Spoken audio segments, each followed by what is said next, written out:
एक बार किसी देश में बहुत जोर से बर्फ पड़ रही थी और बहुत तेज ठंडी हवाएं चल रही थीं। ऐसे मौसम में एक बूढ़ा आदमी एक गांव में आया। उसके शरीर पर पूरे कपड़े भी नहीं थे और वह ठंड से थर थर कांप रहा था। वह हर घर के दरवाजे पर जाकर यह आवाज लगा रहा था, कोई मेहरबान है जो इस भूखे और सर्दी से ठिठुरते भिखारी को कुछ खाने को दे दे। पर सभी दरवाजे बंद थे, सभी खिड़कियां बंद थीं। कोई भी उस बूढ़े की पुकार नहीं सुन रहा था। चलते चलते अंत में वह एक बहुत बड़े घर के सामने रुक गया और उस घर का दरवाज़ा खटखटाकर आवाज़ लगाई, मेरे ऊपर दया करो, मैं ठंड से सिकुड़ रहा हूँ और बहुत भूखा हूँ। दरवाज़ा खुला और उसमें से एक स्त्री ने झांका। वह स्त्री खूब गर्म कपड़े पहने हुए थी। उसका रंग गुलाबी था तथा वह किसी बड़े घर की दिखाई देती थी, पर उसकी शक्ल से लगता था कि वह अच्छे स्वभाव की नहीं थी। वह उस बूढ़े को झिड़कती हुई सी बोली, तुम्हें क्या चाहिए? मुझे बहुत काम है। बूढ़े ने कहा, मेरे ऊपर दया करो, मैं बहुत भूखा हूँ। मुझे रोटी की खुशबू आई तो मैं इधर चला आया। स्त्री ने फिर बुरा सा मुंह बनाते हुए कहा, तो क्या वह रोटी मैं तुम्हारे लिए बना रही हूँ? वे रोटियां तो केवल मेरे अपने घर के लिए ही काफ़ी हैं, इसलिए मैं वे तुम्हें नहीं दे सकती। और वह दरवाज़ा बंद करके वहाँ से अंदर चली गई। बूढ़ा कुछ पल तो वहाँ खड़ा रहा और फिर वह वहाँ से कहता हुआ चला गया, मैं इस घर को याद रखूँगा। फिर वह यह कहता रास्ते पर चलने लगा, कोई दयालु मेरे ऊपर दया करे, इस भूखे को खाना दे, मैं सर्दी से ठिठुर रहा हूँ। पर ठंड बहुत थी, इसलिए सभी घरों के दरवाजे बंद थे, सभी खिड़कियां बंद थीं। आखिरकार उसने एक झोंपड़ी का दरवाज़ा खटखटाया। दरवाज़ा खुला और उसमें से एक स्त्री ने बाहर देखा। उसने फटे कपड़े पहने हुए थे और उसके पैर भी नंगे थे, लेकिन वह स्त्री बहुत दयालु लग रही थी। जैसे ही उसने एक बूढ़े आदमी को ठंड से सिकुड़ते हुए देखा तो बोली, अरे तुम इस समय बाहर कैसे? आओ आओ, अंदर घर में आ जाओ और रसोई में बैठकर थोड़े गर्म हो लो, बाहर तो बहुत ठंडा है। उसने उस अजनबी का हाथ पकड़ा और सहारा देकर उसे रसोई घर में ले गई। वहीं उसके 3 बच्चे रात का खाना खाने के लिए मेज़ पर बैठे हुए थे। उसने बच्चों से कहा, बच्चों, अजनबी को बैठने के लिए एक कुर्सी दे दो। उसके 3 बच्चे तुरंत उठे और एक कुर्सी लाकर आग के पास रख दी। वह बूढ़ा आदमी उस कुर्सी पर बैठ गया और अपने हाथ पांव गरम करने लगा। फिर बोला, मैं बहुत भूखा हूँ, मुझे रोटी की खुशबू आई तो मैं इधर चला आया। स्त्री ने एक लंबी सांस लेकर कहा, अफसोस, मेरे पास यही एक रोटी है। अगर यह रोटी खत्म हो गई तो हमारे घर में और कुछ खाने को नहीं है। बूढ़े आदमी ने फिर कहा, मैं बहुत भूखा हूँ, मैंने कल रात भी खाना नहीं खाया और न सुबह नाश्ता किया। वह स्त्री जोर से अपने बच्चों से बोली, बच्चों, तुम लोग सुन रहे हो? यह बूढ़ा हमसे भी ज्यादा भूखा है। हम लोगों ने कम से कम एक रोटी का एक टुकड़ा सुबह नाश्ते में तो खाया था, परंतु इस बेचारे ने तो कल रात से कुछ भी नहीं खाया। क्या मैं इसको यह रोटी दे दूं? माँ की यह बात सुनकर बच्चों की आंखों में आंसू आ गए, क्योंकि उन्होंने नाश्ते के बाद से कुछ नहीं खाया था और इस रोटी को इस अजनबी को देने के बाद तो फिर उनके पास खाने के लिए कुछ भी नहीं बचेगा। परंतु 3 बच्चों ने एक साथ कहा, माँ, यह रोटी तो इनको मिलनी ही चाहिए, क्योंकि ये हमसे ज़्यादा भूखे हैं। माँ ने वह रोटी एक तश्तरी में रखी और अजनबी के सामने रख दी। अजनबी बहुत भूखा था, सो उसने वह रोटी तुरंत ही खा ली।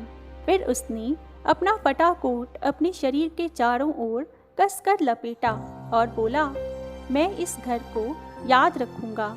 आपने मेरे इस बुरे समय में बहुत सहायता की है, मैं किस प्रकार आपकी सहायता करूं? उस स्त्री ने जवाब दिया, मेरे लिए आप भगवान से प्रार्थना करें कि मुझे कल कहीं काम मिल जाए, क्योंकि जब तक मुझे कहीं काम नहीं मिलेगा मेरे बच्चों को रोटी नहीं मिलेगी। उस बूढ़े ने कहा, मैं अभी आपके लिए प्रार्थना करता हूँ कि आप कल सुबह जो भी काम शुरू करेंगी वह सारे दिन चलता रहेगा। और इतना कहकर वह बूढ़ा उठा और दरवाज़ा खोलकर बाहर चला गया। अगली सुबह तीनों बच्चे जल्दी उठ गए और खाने के लिए कुछ मांगने लगे। उस स्त्री ने एक आह भरी और बोली, मेरे प्यारे बच्चों, तुम्हें मालूम है कि घर में जो कुछ भी था वह सब कल रात मैंने उस अजनबी को दे दिया था। अब तो घर में कुछ भी नहीं है, पर हाँ, मेरी टोकरी में एक लाल रंग का कपड़ा पड़ा है। तुम वह ले आओ, उसे बेचकर मैं कुछ खाना खरीद कर लाती हूँ। तीनों बच्चे एक साथ बोले, पर वह तो आपके नए कोट का कपड़ा है माँ, और आपके लिए इस ठंड में कोट बहुत ज़रूरी है। माँ बोली, कोई बात नहीं बच्चों, तुम चिंता न करो। अभी तो तुम लोग नापने के लिए गज ले आओ ताकि यह पता चल सके कि वह है कितना। एक बच्चा उठा और कपड़ा और गज दोनों ले आया और उस स्त्री ने उस कपड़े को नापना शुरू किया। 1 गज, 2 गज, 3 गज, 4 गज। यह क्या, यह कपड़ा तो खत्म होने पर ही नहीं आ रहा। और मुझे अच्छी तरह याद है कि यह कपड़ा 3 गज से ज़्यादा नहीं था। अभी कितना और है? 5, 6, 7, 8 गज। यह क्या हो रहा है? 9, 10, 11, 12 गज। हे भगवान, हम पर दया करो, यह कपड़ा तो खत्म ही नहीं हो रहा। 13 गज, 14 गज। ऐसा लग रहा था कि जैसे वह कपड़ा अनगिनत गज लंबा हो गया हो और खत्म होने पर ही न आ रहा हो। उसने सुबह यह काम शुरू किया था और दोपहर तक उसका वह छोटा सा कमरा उस लाल कपड़े के ढेर से भर गया था। बच्चे खुशी से बाहर भागे और पड़ोसियों को खबर दी। पड़ोसी भी इस जादू को देखने आए और कपड़े के ढेर को देखकर आश्चर्य से बोले, अरे तुम्हें इतना कपड़ा कहाँ से मिला? स्त्री ने कोई जवाब नहीं दिया और उसके हाथ कपड़ा नापते रहे और नापते रहे और यह काम सूरज डूबने तक चलता रहा और चलता रहा। उस समय तक उसकी छोटी सी झोपड़ी उस खूबसूरत लाल कपड़े से भरी पड़ी थी। अब वे लोग गरीब नहीं रहे। उस लाल कपड़े को बेचकर उन्होंने बहुत सारा धन कमाया। ऐसी बातें कभी छिपी नहीं रहती। यह खबर उस बुरे स्वभाव वाली स्त्री के पास भी पहुंची, जिसने उस बूढ़े को उस रात दुत्कार कर भगा दिया था। उसने सोचा, ओह, लगता है वह बूढ़ा आदमी कोई जादूगर था। अगर मैं उसे उस दिन न भगा देती तो वह मुझसे भी यही कहता कि कल सुबह तुम जो काम भी शुरू करोगी वह सारा दिन चलता रहेगा। अगर अब की बार वह इधर आया तो मैं उसे जितनी रोटी की ज़रूरत होगी उतनी दे दूंगी और फिर मैं देखती हूँ कि गांव में सबसे अमीर कौन होता है। अब क्या था, अब उसके दरवाजे और खिड़कियाँ हमेशा खुली रहती और वह भी सड़क पर हर आने जाने वाले पर नज़र रखती। ठंड अभी भी बहुत थी, पर धन के लोभ में वह अब अपने घर के दरवाजे खिड़कियाँ बंद ही नहीं करती थी। आखिरकार एक शाम उसको उस बूढ़े की आवाज़ सुनाई दी, कोई दयालु है जो मेरे ऊपर दया करे, इस भूखे और सर्दी से ठिठुरते भिखारी को खाना दे दे। वह स्त्री तो इस ताक में ही बैठी थी कि कब वह भिखारी आए और कब वह उसको खाना खिलाए। सो जैसे ही उसने उस भिखारी की आवाज़ सुनी, उसने तुरंत ही उसको बुलाया और कहा, आओ आओ, अंदर आ जाओ, इसे अपना ही घर समझो। यह लो, इस कुर्सी पर बैठो और एक प्याला चाय पीकर थोड़ा गर्म हो लो। बोलो, मैं तुम्हारी क्या सेवा कर सकती हूँ? वह बूढ़ा कुर्सी पर बैठ गया और चाय पीता हुआ बोला, मैं बहुत भूखा हूँ। रोटी की खुशबू आई तो इधर चला आया। अरे, तुम भूखे हो? यह लो रोटी, सब्जी, दाल, चटनी आदि, और जितना चाहे उतना खाओ। चाहे मैं भूखी रह जाऊं, परंतु मैं तुम्हें रोटी जरूर खिलाऊंगी। और उस रात बूढ़े ने बहुत अच्छा खाना खाया। खाना खाकर वह बोला, बहुत बहुत धन्यवाद, मैं इस घर को याद रखूंगा। स्त्री ने उत्सुकता से कहा, और क्या? बूढ़ा मुस्कुराकर बोला, और मैं भगवान से प्रार्थना करता हूँ कि जो भी काम तुम कल सुबह शुरू करो वह सारा दिन चले।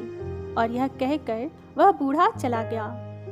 जब वह बूढ़ा चला गया तो वह स्त्री खुशी से चीख पड़ी ओह, अब मैं क्या करूं? हाँ, मैं कल सुबह से पैसे गिनना शुरू करती हूँ ताकि मेरा वह काम शाम तक चलता रहे। पर मैं इतने सारे पैसे रखूंगी कहाँ? मुझे उनको रखने के लिए पहले से ही कुछ थैले बना लेने चाहिए। मैं कुछ कपड़ा काट लेती हूँ। रात भर में मैं उस कपड़े से कुछ थैले सिल लूंगी और सुबह तक वे मेरे पैसे रखने के लिए तैयार हो जाएंगे। अतः उसने एक कैंची ले ली और कुछ कपड़ा पास में रख लिया और थैले बनाने लगी। वह रात भर इसी काम में लगी रही। पहले वह थैले का कपड़ा काटती और फिर उसको सिलती। यह सब करते करते कब सुबह हो गई उसको पता ही नहीं चला। एकाएक उसको लगा कि उसकी कैंची तो रुक ही नहीं रही थी। वह उसे रख भी नहीं पा रही थी, बल्कि एक प्रकार से कैंची उसके हाथों से कह रही थी कि मुझे चलाओ। यह महसूस होते ही वह तो घबरा गई। ओह, यह क्या हो रहा है? यह तो मेज़पोश कटा जा रहा है। कैंची, रुक जाओ। पर कैंची थी कि रुकने का नाम ही नहीं ले रही थी। वह तो बस कपड़ा काटती ही जा रही थी, काटती ही जा रही थी। वह स्त्री घबराहट में चिल्लाई, ओ कैंची, रुक जाओ। अरे, मेरी कुर्सी की गद्दियां, पर्दे, चादर सभी कट गए हैं। अरे, कालीन भी, तकिए के गिलाफ भी। हे भगवान, अब मैं क्या करूं? पर कैंची थी कि रुकने का नाम ही नहीं ले रही थी और घर में जो कुछ भी था वह सब काटती जा रही थी। इतने में ऊपर से उसका पति आया तो कैंची ने उसका कोट भी काटना शुरू कर दिया। वह अपनी पत्नी पर बहुत जोर से चिल्लाया, यह सब तुम क्या कर रही हो? यह मेरा कोट क्यों काट रही हो? रखो कैंची नीचे। स्त्री रोती सी बोली, मैं नहीं रख सकती, मुझसे यह कैंची रखी ही नहीं जा रही। खच खच खच। अब कैंची उसके पति की कमीज काट रही थी, फिर मोजे, फिर जूते।